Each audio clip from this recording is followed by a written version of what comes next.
Baza komje mamshadi kekesha mukombe asheza no kumura mudeve pana akati daro achandile tsumwe nzozo zvandakashandira ndo zvandinori ndo zvandinoda nana akapiriwa zvakawanda kuna vakashanda vakapuwa zvidzidzo vakashandira vakapuwa mubairo usiyo manheru amai dakuti each time kubva nhasi paunonamata chimbotaura naMwari kana ari sasatani itawe kuudza kuti zvawakandipa zvisizvo. Pane arumereji ndibona varumereji pane dzimwe time ungati havana hamuna vanharume manenge masingu ega. Pane dzimwe time dzekuti mereji yenyu hatizivi zvinoitika mumaunya hatiuyeko asi pane pazvinombovava udza saka nekuti iwe haisiyo mereji yandakakumbira kuna Mwari haisiyo mereji yandakatsanyira hasiye murume wandakanamatira hasiye murume wandaida makore ese andakana ndichitsvaka kubva ndiri musikana uyu haasiyo zvinorambwa zvinotaurwa Jacob akati taurai chokwadi chii chamandiitira nebaba ri kuti tanga tichiziva kuti pane tsika yakazodai saka takakurega zvikanzi chero zvakadaro kuda kuti Labani pavakataura naagreement yavo Labani aizviziva zvake kuti mukomana uyu ati Rachel asi mutema hautendedzi ndokubva vanyarara. Vanhu vanozvigona izvozvo kukuvimbisa zvinhu zvavasingaiti kukurega muchimeka mapromises zvimwe munotosainirana chaiko but vangwana vagokuchinjira kana mainane chaakakuchinjira muupenyu Mwari ngavamunyadzise nezita raJesu. Chokwadi ngachibude. Kune vanhu vakakuchinjira magoalpost vakakuvimbisa mari havana kuzokupa. Kune vakakuchinjira magoalpost vakakuvimbisa project havana kuzokuitira. Kune vanhu vakataura zvinhu zvavasina kuzoita. Mwari ngaazviite nezita raJesu kuti chese chawakabirwa chidzoke. Pese especially pakuchinjirwa pakuzoita zvinhu zvisina kuwirirana. Mwari ngavarivhese madhini iwayo nezita raJesu Kristu wanezareta. Panari kudinzwa wewe. Kana uchitenda ivhangeri andiri kuparidza kuti Mwari ngavakudzosere zvese zvawakachinjirwa. Pawaifanira kupiwa A ukapiwa B, Mwari ngavakupe A yako. Pawaifanira kupiwa B ukapiwa C, Mwari ngavakupe B yako.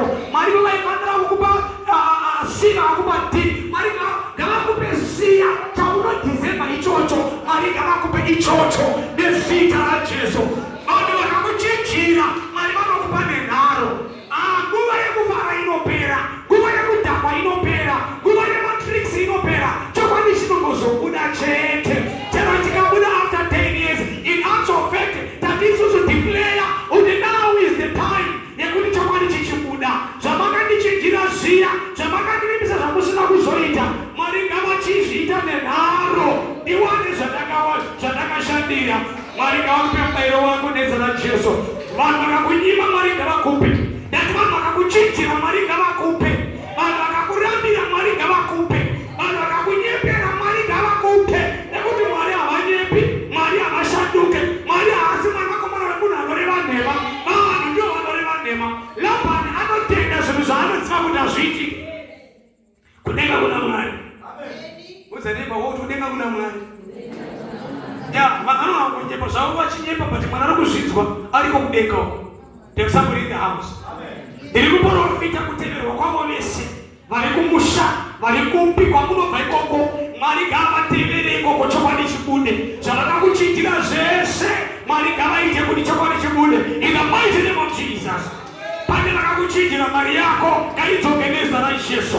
Pane vakakuchinjira mudzimai wako ngaadzoke nezita raJesu. Pane vakashandura mereji yako yawinga yaiso mereji yawakatanga nayo. Murume wako uyo akubhiyeva nezina amwe murume nekuti Satani anogona kuchinja zvawakavimbiswa pakutanga. Mwari ngaazvidzose nezita raJesu. Kana paine akabata hari, kana paine akabata mushonga, kana paine akareva zita rako vakashandura zvese zvawaifanira kuva nazvo,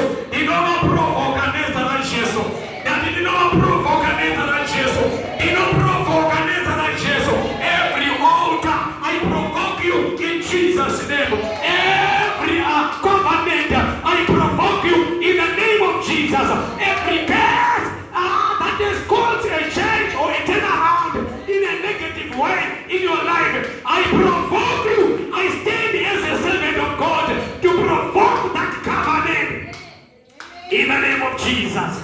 Zako zilikuya. In the name of Jesus.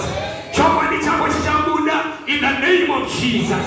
Makambo kusenga wachanyaziswa. In the name of Jesus. Makambo vika usipi wachasipulita. In the name of Jesus. I want people who believe that you could never kandika sunu zako. Maria taita kudisibude. In the mighty name of Jesus. Mukorera 2022. Bilikuda kutishakati na kwanazo. Zichiuiswa. Liya watakapiwa asili wedu. Kai kotoke.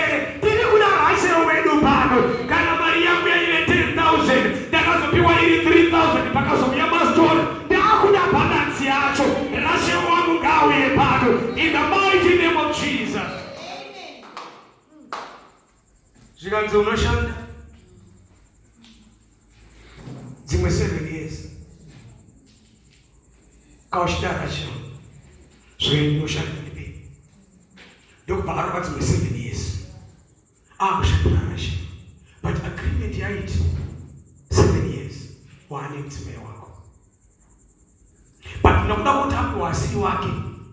He is now forced to work another 7 years to make them how many? 14 years. Chicha kubiwa. Funga yunga exoto. Chicha kubiwa. Bless you. Can you repeat? Chicha kubiwa mese? Muzimani taanai. Watu wawali. Liya anakumono mokaka baita bana. Rashi wakati monoke. Mazimai hapo, manaba hapo, fuma ya hapo. Asipane chino wali kubiwa. What is it?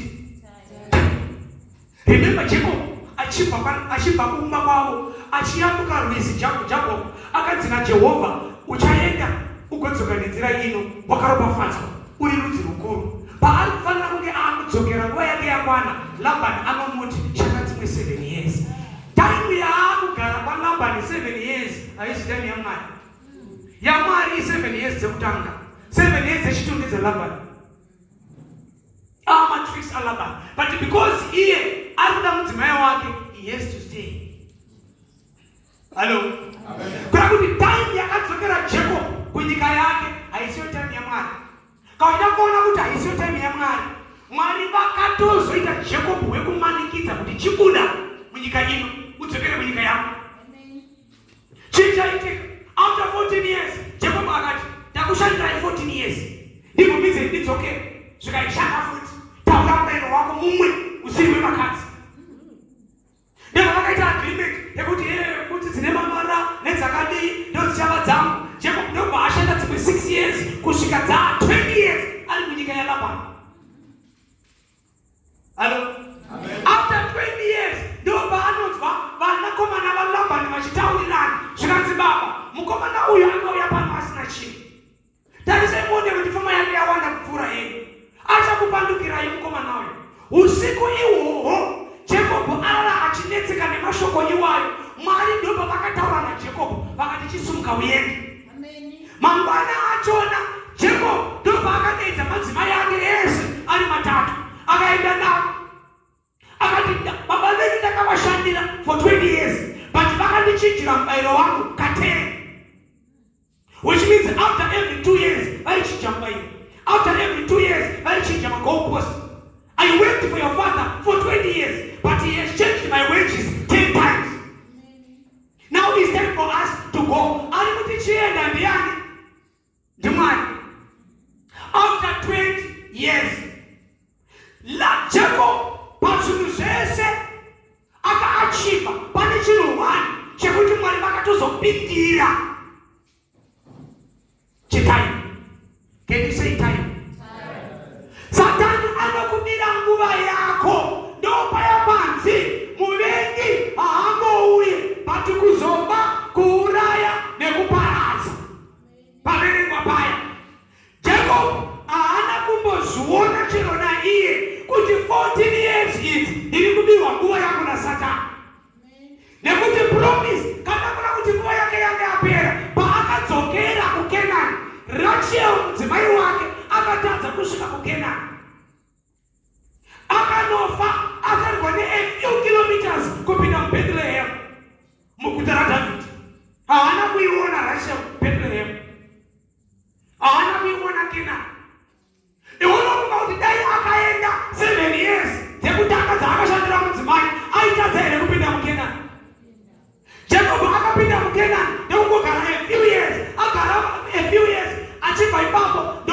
pakutorwa Joseph achienda ku Egypt. Joseph aenda ku Egypt pane about 23 years between plus or minus 23 years kubva pazuva rakaenda Joseph ku Egypt kusvika Joseph paakazodaidza baba vake kuti vaendewo futi ku Egypt. Jacob did not enjoy Canaan, but it was the land of the promise.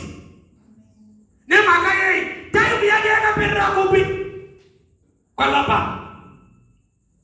Hello?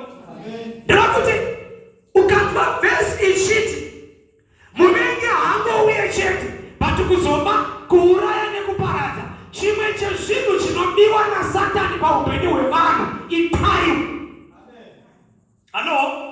Kana usinganzwise zvandiri kutaura, enda unobvisa wivhi iri mumusoro, enda unobvisa madreads aya, utarise bvudzi rako chairo, uchaona richakuudza kuti nguva dzafamba. Hello?